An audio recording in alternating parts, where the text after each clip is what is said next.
السلام علیکم ورحمۃ اللہ۔ مسائل رمضان کورس میں اب زکوٰۃ کے مسائل کا آغاز ہوگا۔ سب سے پہلے زکوٰۃ کی تعریف دیکھ لیتے ہیں۔ لکھا ہے کہ رضائے الہی کی خاطر مال کے ایک مخصوص حصے کا کسی ایسے مسلمان شرعی فقیر کو مالک بنانا جو نہ ہاشمی ہو اور نہ ہاشمی کا آزاد کردہ غلام ہو، اور اس مال سے اپنا نفع علیحدہ کر لیا گیا ہو۔ اس میں کچھ کنڈیشنز ہیں، اس پر ہم ذرا غور کرتے ہیں۔ سب سے پہلی قید لگائی ہے رضائے الہی کی خاطر، یعنی اللہ تعالیٰ کی رضا حاصل کرنے کی خاطر وہ مال الگ کیا گیا ہو۔ اس کا مطلب یہ ہوا کہ اگر بغیر کسی نیت و ارادے کے، یعنی زکوٰۃ کی نیت نہیں کی، بس ایسی مال دیتے رہے، اور پھر سال کے آخر میں حساب لگائے کہ تقریباً لاکھوں روپے ہم نے لوگوں میں تقسیم کر دیے، اور اس میں کسی ایک میں بھی زکوٰۃ کی نیت نہیں تھی اور نہ ہی کوئی مطلب اللہ تعالیٰ کی رضا حاصل کرنے کا کوئی ارادہ تھا، بس ایسی نمود و نمائش کے لیے خرچ اگر کر لیا، یا رضائے الہی کا قصد تو تھا لیکن ادائیگی زکوٰۃ کی نیت نہیں تھی، تو اب یاد رکھیے بعد میں نیت کرنا کوئی فائدہ نہیں ہوگا۔ جس وقت آپ زکوٰۃ ادا کر رہے ہوں اس وقت پھر آپ نے زکوٰۃ کی ادائیگی کی نیت کرنی ہے، تبھی آپ کی زکوٰۃ ادا ہوگی۔ دوسری قید لگائی ہے ایک مخصوص حصے کا، وہ کیا ہے؟ 2.5%، یعنی 40واں حصہ۔ جیسے 1,00,000 ہے، اس پر تقریباً 2,500 روپے زکوٰۃ بنتی ہے۔ 1,00,000 کو 40 سے تقسیم کرتے ہیں، رزلٹ آئے کہ 2,500، یہ ہے زکوٰۃ، یہ مخصوص حصہ ہے۔ لہٰذا اگر کسی نے 2,000 روپے دے دیے تو زکوٰۃ ادا نہیں ہوگی، کیونکہ جو شریعت نے مخصوص کیا ہے آپ نے وہ مقدار کم کر دی۔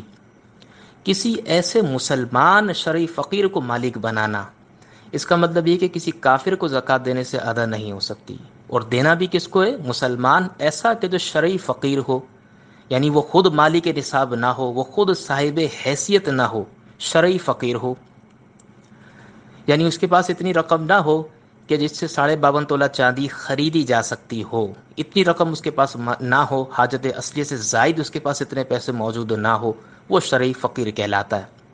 اچھا، وہ ہو بھی کیسا؟ جو نہ ہاشمی ہو اور نہ ہاشمی کا آزاد کردہ غلام ہو۔ تو یہ غلام وغیرہ والی قید تو ہٹا دے کیونکہ اب تو سب آزاد ہیں، لیکن قید لگا دی ہاشمی نہ ہو۔ نبی کریم صلی اللہ علیہ وسلم کے دادا حضرت عبد المطلب کے 2 بیٹے، حضرت حارث اور حضرت عباس، یہ 2 بیٹے، اور ان حضرت علی، حضرت جعفر اور حضرت عقیل، یہ 3 بیٹے۔ تو حضرت عبد المطلب کے 2 بیٹے اور 3 پوتے، ان سے جتنی بھی اولاد ہیں آگے ساری یہ ہاشمی کہلاتی ہیں۔ اب اسی وجہ سے جو حضرت عباس سے جن کا نسب چلتا ہوا آ رہا ہے وہ عباسی کہلاتے ہیں، جیسے ہم عباسی ہیں۔ یوں ہی جو اچھا، ان کے بھائی حضرت حارث، تو جو ان کی اولاد سے ہوں ان کو حارثی کہا جاتا ہے۔ حضرت عقیل، پھر وہ جعفری، علوی اور پھر وہ عقیلی کہلاتے ہیں۔ ان سب کو آپ زکوٰۃ نہیں دے سکتے۔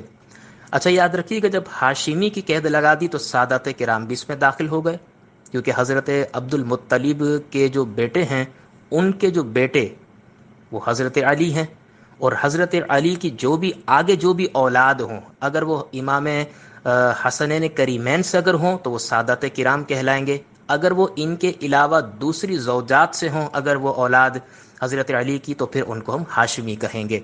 تو یاد رکھیے گا کہ ہر ہاشمی سید ہو یہ لازم نہیں ہے، البتہ ہر سید ہاشمی ضرور ہوگا۔ تو ایسا ہو سکتا ہے کہ ایک سید ہو اور وہ ہاشمی بھی ہو، لیکن یہ لازم نہیں کہ ہر عباسی سادات کرام میں شامل ہو، ایسا نہیں ہوا۔ بہرحال تو اب یاد رکھیے کہ جب یہاں پر ہاشمی کی قید لگا دی تو اس کے تحت سادات کرام بھی داخل ہو گئے، ان کو بھی زکوٰۃ آپ نہیں دے سکتے۔ پھر آگے قید لگائی اور اس مال سے اپنا نفع علیحدہ کر لیا گیا ہو۔ مثال کے طور پر جیسے زکوٰۃ بن رہی تھی 2,500 روپے، وہ کسی غریب کو دے دیے اور پھر کہا کہ یہ لے تو لیں لیکن بھائی ذرا اس میں سے جو بھی آپ کچھ کھائے پئیں گے اس میں مجھے بھی حصے دار بنا لیجئے گا۔ تو یہ تو آپ نے اپنا نفع، اپنی جو ذاتی ضروریات تھی وہ تو آپ نے علیحدہ کی ہی نہیں، تو پھر یہ زکوٰۃ اب ادا نہیں ہوگی۔ اس کے بعد اب زکوٰۃ کا حکم بیان کرتے ہیں۔ لکھا ہے کہ زکوٰۃ فرض ہے، کیونکہ قرآن مجید میں بہت زیادہ اس کی تاکید بیان کی گئی ہے۔ آتوا الزکاۃ، اقیموا الصلاۃ و آتوا الزکاۃ، آپ ذرا دیکھیے جگہ جگہ بیان کیا گیا کہ نماز ادا کرو اور زکوٰۃ دو۔ اچھا، یہ یاد رکھیے گا کہ جب قرآن مجید میں کسی بات کا کثرت سے تذکرہ ہو، کرنے کی تاکید کی گئی ہو اور نہ کرنے پر وعیدات بیان کی گئی ہوں تو پھر وہ عمل درجہ فرضیت میں پہنچتا ہے۔ چنانچہ مشکات کی روایت ہے، حضرت عمر بن شعیب رضی اللہ تعالیٰ عنہ اس کے راوی ہیں، فرماتے ہیں کہ نبی کریم صلی اللہ علیہ وسلم کی بارگاہ میں 2 عورتیں آئیں، اس حال میں کہ ان دونوں کے ہاتھوں میں سونے کے 2 کنگن تھے۔ تو نبی کریم صلی اللہ علیہ وسلم نے فرمایا کہ کیا تم دونوں ان کنگنوں کی زکوٰۃ ادا کرتی ہو؟ تو ان دونوں نے کہا کہ نہیں۔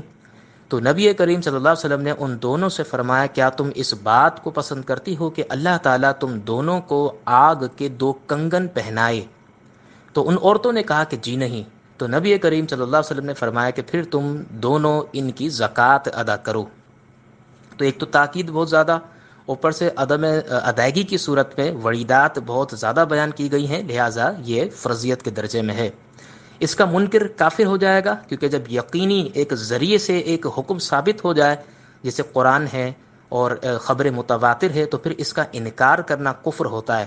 لہٰذا جو شخص کہے کہ میں زکوٰۃ کی فرضیت کو نہیں مانتا، وہ دائرہ اسلام سے خارج ہے، اور زکوٰۃ نہ دینے والا فاسق کہلاتا ہے، یعنی اب اس کی گواہی کوئی معتبر نہیں ہے۔ یہ اگر گواہی دے کسی معاملے کے بارے میں، تو اس کی گواہی مردود ہے کہ یہ شرعی معاملات میں پابند نہیں ہے، اس کو پابند شرع نہیں کہا جائے گا، اور یہ مستحق قتل ہے، یعنی قاضی اسلام کسی ایسے بندے کو کہ جو زکوٰۃ ادا نہ کرتا ہو، اس کو قتل کروا سکتا ہے۔ کبھی مجازن زکوٰۃ کے لیے لفظ واجب استعمال کیا جاتا ہے، لیکن اس سے فرض ہی مراد ہوتا ہے۔ آپ نے سنا ہوگا اکثر کہ عدت واجب ہے، حالانکہ عدت تو فرض کے درجے میں ہے۔ قرآن مجید میں آپ ذرا دیکھیے، باقاعدہ قرآن یہ عدت کے احکام بیان کیے گئے، مدتوں کا تذکرہ ہوا، تو یہ تو نص قطعی سے ہے۔ تو عدت گزارنا یہ فرض ہے، لیکن کبھی ہم کہہ دیتے ہیں واجب، تو واجب کہہ کر فرض ہی مراد ہوتا ہے، لہٰذا اگر کوئی کہے کہ زکوٰۃ واجب ہے تو اس سے مراد فرض ہی ہوگا۔ آگے لکھا کہ پچھلے سال کے پہلے زکوٰۃ ادا کریں، اس کے بعد پھر اگلا نصاب دیکھیں گے۔ تو یہ مسئلہ ذکر کر دیا اولاً تاکہ یہ دیکھ لیں، اگر یہ اصول کے تحت اگر مال بچتا ہی نہیں ہے تو پھر اگلے سال کی زکوٰۃیں ادا نہیں ہوں گی، بلکہ پچھلی پہلے کور کرنی ہوں گی۔ مثال کے طور پر اس سال کسی شخص کے پاس 10 لاکھ روپے موجود ہیں اور پچھلے سال کی زکوٰۃ ادا نہ کی ہو، تو اولاً 25,000 روپیز، اس میں سے آپ جب 10 لاکھ کو 40 سے تقسیم کریں گے تو رزلٹ یہ نکلتا ہے 2.5%، 25,000 روپے یہ آپ علیحدہ کر لیں گے، اور پہلے آپ کسی شریف فقیر کو مالک بنا دیں، وہ زکوٰۃ ادا ہو گئی۔ اب یہ جو آپ کے پاس نصاب باقی بچا ہے، اب دیکھیں گے کہ یہ کیا اتنا نصاب ہے کہ اس پہ زکوٰۃ بنتی ہے؟ بالکل اچھا خاصا ہے، تو یقیناً اب اس سال کی زکوٰۃ پھر الگ سے بنے گی، یعنی 10 لاکھ میں سے آپ 25,000 مائنس کر دیں گے، اب جو رقم آپ کے پاس بچی اس کا آپ نے 2.5% نکالنا ہوگا۔ یہ وضاحت اس لیے کر دی کہ مثال کے طور پر 10 لاکھ ہیں اور 10 سالوں سے زکوٰۃ ادا نہیں کی، تو ہر سال کتنی زکوٰۃ اس پر بنتی رہی، اس حساب سے وہ مائنس پہلے کر لیے جائیں گے۔ اب اگر ہوتے ہوتے کٹتے اگر اتنے بچ گئے، مثال کے طور پر آج کے حساب سے اگر دیکھیں تو سابقہ سالوں کی ساری زکوٰتیں نکالنے کے بعد اگر بچ جائیں 40,000، تو چونکہ نصاب اگر باقی نہیں بچتا نا، 40,350 روپے تقریباً آج اس سال کا نصاب ہے سن 2020 کا، تو 40,000 اگر بچ جائیں بالفرض، تو اس سال اب زکوٰۃ ادا نہیں ہوگی، بلکہ ان کو پچھلے سالوں کی زکوٰتیں نکالنی ہوں گی۔ یہی حکم قربانی کا ہوتا ہے کہ جب ایک شخص صاحب نصاب ہے تو دیکھے گا کہ پچھلے سال کی اس نے قربانیاں کی ہے کہ نہیں کی۔ اگر قربانیاں قضا ہو گئی تھی تو جانور تو لے کر نہیں آتے، لیکن بہرحال اس کی جو قیمت ہے جانور کی وہ صدقہ کرنی ہوتی ہے۔ اگر وہ مائنس کرتے رہے ان سابقہ سالوں کی قربانی کی رقم، اور اس سال اگر نصاب اگر باقی نہیں بچتا، تو نئے سال کی قربانی واجب نہیں ہوگی، بلکہ پچھلے سالوں کی ادا کرنی ہوگی۔ یہی حکم زکوٰۃ کا بھی ہوگا۔